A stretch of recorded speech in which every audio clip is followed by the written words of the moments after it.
বাসায় আসলাম, সবাই তাকে কিভাবে দেখতেছে।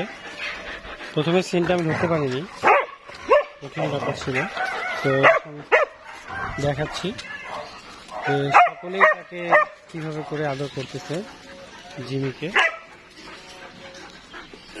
তারা অনেক খেলাধুলা করে, অনেক প্রফুল্ল।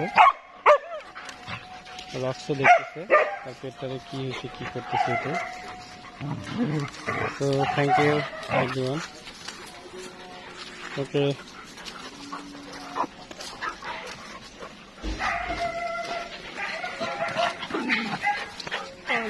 জিমি চলে আসলো, জুতা চোখ। আরে বাপরে, ইস ইস ইস ইস, কি কি কি কি, ইস ইস ইস, অনেক এক্সাইটেড, অনেক এক্সাইটেড। থ্যাংকস আল্লাহকে। আশা করা যায় আস্তে আস্তে সুস্থ হয়ে যাবে আমাদের জিমি। ওকে, আল্লাহ হাফেজ, আসসালামু আলাইকুম।